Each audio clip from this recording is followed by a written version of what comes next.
Bonjour, moi c'est Boura, le support de la Rock School, et je vais vous présenter justement la branche inspiration que nous prépare Riot pour cette saison 8.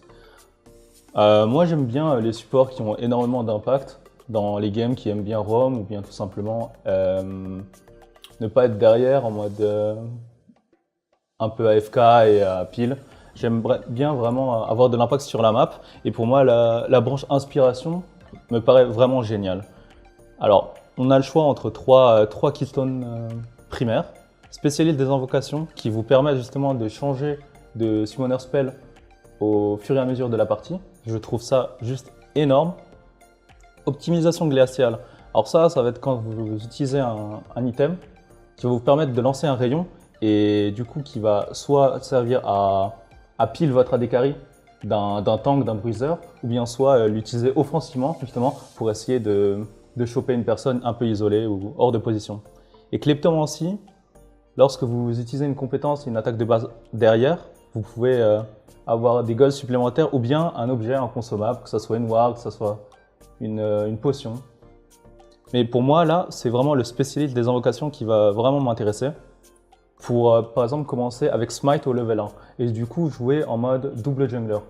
Par exemple, vu que le support n'est pas forcément contraint d'être tout le temps sur la lane, bah vous pouvez avoir de l'impact maintenant dès le level 1 et je trouve ça juste génial.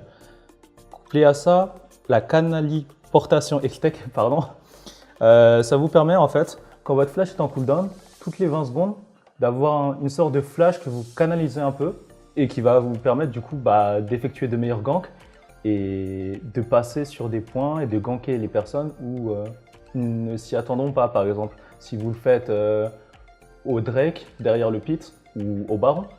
Alors là, je pense que les chaussures magiques sont vraiment pas mal. Ils vous permettent de snowball énormément en early game.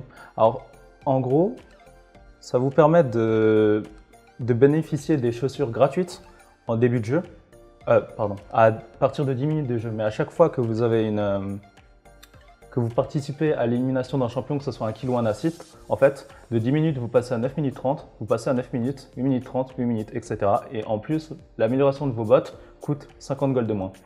Pour impacter en début de partie, je pense que c'est vraiment pas mal. Si vous arrivez à placer un gank, deux ganks, c'est-à-dire que vous aurez des bots améliorés bien avant le support adverse, et vous pouvez vous déplacer sur toute la map et agir vraiment comme un second jungler, tout simplement. Marché du futur peut être bien aussi, à voir comment on peut l'utiliser. Du coup, on peut s'endetter maintenant et acheter des items un peu avant. En gros, c'est 150 à la première minute et il nous donne du coup 5 gold par minute où on peut s'endetter un peu plus. Je pense que ça permet d'acheter des items un peu plus rapidement, notamment les bots de mobilité qui peuvent être intéressantes. Du coup, je vais partir plutôt sur les chaussures magiques. Et là, on a le choix entre 5% des délais de récupération supplémentaires. Ça nous donne de la vitesse de déplacement vers les alliés proches qui sont CC. Ça peut être utile pour faire un peu de playmaking, mais je pense que les 5% supplémentaires sont juste tellement bons qu'il ne faut pas s'en priver, quoi. Du coup, couplé à ça, je mettrai le bonus sorcellerie. Alors, la première, ça va être le chapeau ultime, qui va donner 5% de dégâts, de délai de récupération supplémentaire de l'ulti. Imaginez-vous si vous avez par exemple un bard ou même une karma, mais je pense que dans cet arbre, on va s'orienter plus sur un bard qui roam énormément. À chaque fois que vous utilisez votre ulti, le cooldown va se réduire petit à petit jusqu'à un bonus maximal de 15%. Et en second, je vais prendre marche sur l'eau. Marche sur l'eau, c'est vous gagnez 25 de vitesse de déplacement dans la river et jusqu'à 30 puissance ou 25 de dégâts d'attaque. 25 de vitesse de déplacement, c'est des bots, clairement, et dès le level 1, c'est vraiment insane si vous voulez roam. La plupart du temps, avec Bard, tu vas essayer de roam à partir du level 3, dès que tu as tous tes sorts, pour être impactant sur la map. Alors imagine si tu as cette page, au level 3, tu es un second jungler, tu peux être partout sur la map.